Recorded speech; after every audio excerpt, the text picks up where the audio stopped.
किसी शहर में चोरों का आतंक बहुत बढ़ गया था। इसलिए पुलिस ने पूरे शहर के अंदर नाकाबंदी लगा दी और शहर के सारे चोरों को पकड़ने के लिए उन्होंने एक तरकीब बनाई। लेकिन शहर में एक गैंग ऐसी थी जिनका मालिक चंगेज खान नाम का एक बदमाश था। चंगेज खान बहुत ही शातिर बदमाश था। वो कैसे भी करके अपने दो चेलों के साथ पुलिस की नजरों से बचकर छुप जाता और उस शहर से भागने की तरकीब सोचता है। ऐसा मैं क्या करूं जिससे हम सलामत रहें? चंगेज खान बहुत देर तक सोचता है कि तभी उसे सामने लगे पेड़ के नीचे एक छोटी सी मजार दिखाई देती है। अब मैं समझ गया कि मुझे अब क्या करना है। सलीम और आसिफ, चलो मेरे साथ, मुझे एक तरकीब सूझिए। मालिक, आप हमें कहाँ लेकर जा रहे हैं? देखिए पुलिस हम लोगों को कैसे ढूंढ रही है। कितनी मुश्किल से हमें ये जगह मिली है। अरे जाहिल इंसानों, मैं तुम्हारा मालिक हूँ। मुझे मत बताओ कि मुझे क्या करना है और क्या नहीं। मालिक, आप हमें कहाँ लेकर जा रहे हैं? और अब तो हम ये चोरी डकैती भी नहीं कर सकते। अरे मूर्खों, हमें ये चोरी डकैती अब नहीं करनी पड़ेगी, बल्कि लोग खुद से हमें अपना धन देकर जाएंगे। आखिर आपके दिमाग में ऐसी कौन सी तरकीब चल रही है जिससे लोग खुद से हमें अपना धन देकर जाएंगे? अरे मूर्खों, तुम दोनों इधर आओ और देखो जो मैं देख रहा हूँ। इससे हमारी सारी मुसीबतें खत्म हो जाएंगी। सलीम और आसिफ चंगेज खान के पास जाते हैं। वो देखो। मालिक, मुझे तो कुछ दिखाई नहीं दे रहा है। अरे आसिफ, तुझे दिखाई दे रहा है क्या? ये मालिक क्या बोल रहे हैं? हाँ मालिक, मुझे भी कुछ दिखाई नहीं दे रहा है। मुझे तो बस वो चाट की दुकान दिखाई दे रही है। आए, चाट देखकर तो मुंह में पानी आ रहा है। अरे हाँ यार, मुझे भी बस वो चाट की दुकान दिखाई दे रही है। अरे उल्लू के पट्टों, तुमको वो पेड़ के नीचे बनी मजार दिखाई नहीं दे रही? आंखें खोल कर देखो। तुम दोनों को तो बस खाने की चीजें दिखाई देती हैं। लेकिन मालिक, उस मजार का हम करेंगे क्या? मुझे तो कुछ समझ नहीं आ रहा है। अरे मूर्खों, कभी तो अपने दिमाग का ढक्कन खोल लिया करो। यह सब कुछ मैं ही तुम्हें बताऊं। चलो मेरे साथ, दोनों को सही से बताता हूँ। फकीरों वाले कपड़े पहनकर वो तीनों शहर से बाहर एक गांव की तरफ जाते हैं। मालिक, हम इतनी देर से चल रहे हैं, हम ये ऐसे कपड़े पहनकर कहाँ जा रहे हैं? हाँ मालिक, हम आखिर कहाँ जा रहे हैं? मैं तो बहुत थक गया हूँ, मुझसे अब बिल्कुल भी नहीं चला जा रहा है। ठीक है, हम थोड़ी देर यहीं पेड़ के नीचे बैठ जाते हैं। वो तीनों के तीनों पेड़ के नीचे बैठकर आराम कर रहे होते हैं कि तभी चंगेज खान की नजर थोड़ी दूरी पर रखे एक बड़े से पत्थर पर जाती है।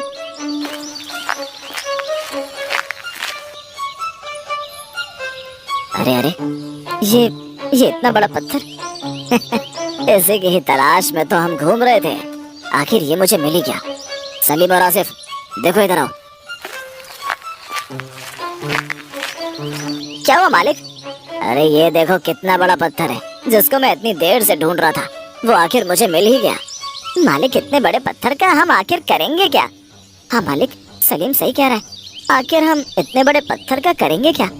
अरे मूर्खों, ये जो इतना बड़ा पत्थर है उसी को हम मजार बनाएंगे। फिर तीनों जाकर उस पत्थर के ऊपर एक हरा कपड़ा रख देते हैं और वहाँ पर अगरबत्ती जलाकर उस पत्थर को मजार बना देते हैं। मालिक, हम इस पत्थर को दरगाह तो बना रहे हैं, लेकिन इससे लोग हमें अपना धन कैसे देकर जाएंगे? मुझे कुछ समझ में नहीं आ रहा है कि आप आखिर करना क्या चाहते हैं। अरे मूर्खों, तुम्हें नहीं पता कि लोगों के अंदर कितना अंधविश्वास है कि वो लोग इस पत्थर को भी मजार समझ लेंगे और जिसका फायदा हम लोग उठाएंगे। अच्छा मालिक, अब मैं समझ गया कि आखिर आपके दिमाग में चल क्या रहा है। सलीम सुनो, तुम गांव में जाकर गांव के लोगों का दिल जीतो और उस गांव में और गांव के लोगों के घरों में क्या परेशानी है उसका पता लगाओ। लेकिन मालिक, मैं आखिर गांव के लोगों की परेशानी पता कैसे लगाऊंगा? तुम वहां पर जाकर एक चाय की दुकान खोलो और जो भी लोग चाय पीने आएंगे तुम उनकी बातों पर नजर रखो। लेकिन तुम्हें गांव के सभी लोगों पर ऐसी नजर रखनी होगी जिससे कि तुम्हें सबकी परेशानियों का पता लग सके और फिर तुम वो सब मुझे आकर बता सको। तभी सभी लोगों को मुझ पर विश्वास होगा। ठीक है मालिक, मैं अभी गांव में चला जाता हूँ और अपना काम शुरू कर देता हूँ। और हाँ, इस बात का भी ध्यान रखना कि किसी को तुम पर शक ना हो, नहीं तो हमारा भांडा फूट जाएगा। चंगेज खान और आसिफ वही उनकी बनाई हुई धोखेबाज मजार पर बैठ जाते हैं और सलीम गांव में चला जाता है।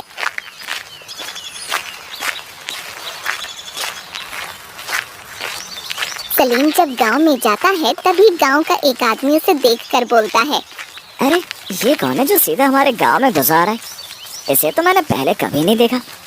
इसका तो पता लगाना पड़ेगा। अरे भाई, तुम इस गांव के नहीं दिखते हो, किसके घर आए हो? कौन रहता है तुम्हारा इस गांव में? नहीं नहीं जनाब, मैं इस गांव में नया आया हूँ, मैं गांव में किसी को जानता नहीं। मैं तो बस गांव के बाहर से गुजर रहा था कि वहीं गांव के रास्ते पर मुझे एक मजार दिखाई दी। अरे मजार, वो भी इस गांव के रास्ते पर? अरे भाई, तुम्हें कोई गलती हुई होगी, क्योंकि इस गांव के रास्ते पर तो क्या इस पूरे गांव में भी कोई भी मजार नहीं है। नहीं नहीं जनाब, मैंने खुद अपनी आंखों से वो मजार देखी है, और वहाँ के फकीर बाबा ने मुझे बताया कि इस गांव में जाकर अगर मैं अपनी चाय का धंधा खोलूंगा तो मेरी सारी परेशानी खत्म हो जाएगी। उन्हें मेरी हर एक छोटी से छोटी बात पता है। फकीर बाबा, वो भी इस गांव के बाहर? मैंने तो आज तक कभी नहीं देखा कि वहाँ पर कोई मजार भी बनी हुई है। हाँ जनाब, मैं तो इस गांव में नया आया हूँ, इसलिए मुझे नहीं पता। इस गांव के रास्ते पर एक मजार है, वहाँ जो फकीर बाबा है बहुत ही अंतर्यामी है और मुझे उन पर बहुत विश्वास हो गया है। इसलिए मैं चाहता हूँ कि मैं इस गांव में चाय की दुकान खोलकर अपना काम धंधा शुरू करूँ। मैं तो यहाँ पर कब से रह रहा हूँ, मुझे तो आज तक कोई मजार और वो फकीर बाबा कहीं नजर नहीं आए। आखिर ऐसा कैसे हो सकता है? अभी जाकर सरपंच जी से बात करता हूँ कि आखिर वो फकीर बाबा आया कहाँ से। ठीक है भाई, मैं तुमको सरपंच जी के पास लेकर चलता हूँ, उनसे पूछकर तुम यहाँ गांव में अपनी चाय की दुकान खोल लेना। कुशल सलीम को लेकर सरपंच के पास जाता है।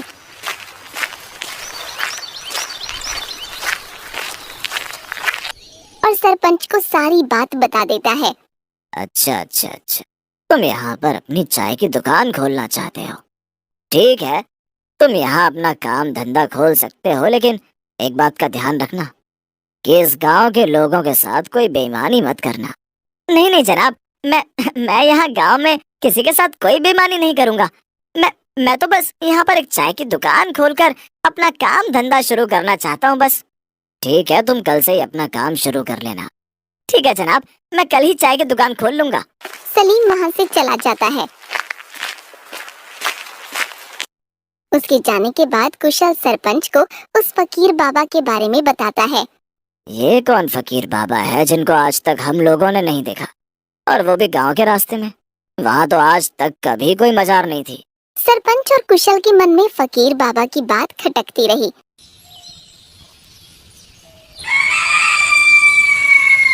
अगले दिन सलीम गांव में चाय की दुकान खोल लेता है।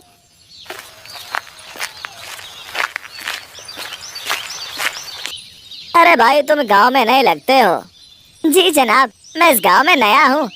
अच्छा, जरा एक कप चाय तो पिलाना। जी जनाब, अभी देता हूँ।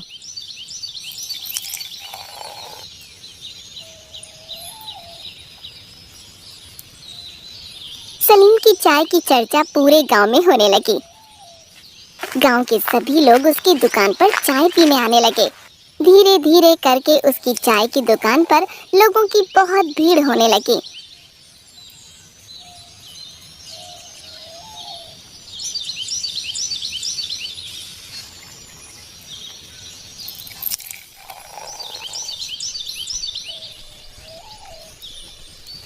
अरे सुमन, ये लड़का जैसी चाय बनाता है ऐसी चाय मैंने आज तक नहीं पी। इसकी चाय का स्वाद तो बिल्कुल ही अलग है। जी, आप सही कह रहे हैं, मैंने भी आज तक ऐसी चाय कभी नहीं पी। इसका स्वाद तो बिल्कुल अलग है। चाय की दुकान पर ऐसे ही लोगों की भीड़ बढ़ने लग जाती है और लोग वहां बैठकर अपने घर की परेशानियों की बातें भी करते हैं। अरे चमन भाई, मैं तो बहुत परेशान हो गया हूँ। तेरी भाभी को तो पता नहीं कौन सी बीमारी लग गई है कि वो ठीक होने का नाम ही नहीं ले रही है। अरे हाँ जगन भाई, वैसे कुछ पता चला कि भाभी को क्या हुआ है? नहीं यार, कुछ पता नहीं चल रहा है। मैंने गांव के सारे डॉक्टरों को दिखा लिया है, लेकिन उसकी बीमारी का कोई इलाज ही नहीं मिल रहा। मुझे तो कुछ समझ ही नहीं आ रहा कि आखिर मैं क्या करूं। मैं तो कहता हूं कि तुम एक बार किसी बाबा या फकीर को दिखा लो, क्या पता उन्हें कुछ और ही दिक्कत हो। अरे चमन भाई, यहाँ आसपास के गांव में साधु बाबा या फकीर नहीं है जिससे कि मैं उसकी बीमारी का इलाज करवा सकूं। उन दोनों की सारी बातें सलीम सुन रहा होता है और आकर जगन से बोलता है। अरे जनाब, आप मुझे बहुत परेशान दिखाई दे रहे हैं, क्या हुआ है? मैं अभी आपकी बातें सुन रहा था कि आपकी बीवी को कोई बीमारी है और किसी साधु या फकीर के बारे में आप बात कर रहे थे। हाँ भाई, मेरी बीवी इतने सालों से बीमार है, पता नहीं उसे कौन सी बीमारी लगी है। इतने डॉक्टरों को दिखा चुका हूँ, लेकिन कुछ फर्क दिखाई ही नहीं दे रहा है। मैंने सुना था कि तुमने ये दुकान किसी फकीर बाबा के कहने से खोली है। कौन है वो फकीर बाबा और कहाँ रहते हैं? क्या तुम हमें उनका पता बता सकते हो? चलो, आज इतने दिनों बाद कोई मुर्गा फंसा है आखिर। अभी जाकर ये सारी बातें मैं मालिक को बता देता हूँ, जिससे कि वो सतर्क रहे। अरे अरे भाई, तुम कौन से ख्यालों में खो गए? अरे नहीं साहब, मैं बस ऐसे ही, चाहे कितना भी पैसा लग जाए, लेकिन मैं चाहता हूँ कि मेरी मीना जल्दी से ठीक हो जाए, जिससे कि मैं उसके साथ पहले की तरह खुश रहूँ। अरे जनाब, वो बाबा बहुत अच्छे हैं, वो आपकी मदद जरूर करेंगे। उनकी मजार बस गांव के रास्ते पर ही है। सलीम भागता हुआ चंगेज खान के पास जाता है। अरे मालिक, कहाँ हैं आप? बाहर आइए, आज एक मुर्गा फंसा है, बस थोड़ी देर में वो आता ही होगा। अच्छा अच्छा, कौन है?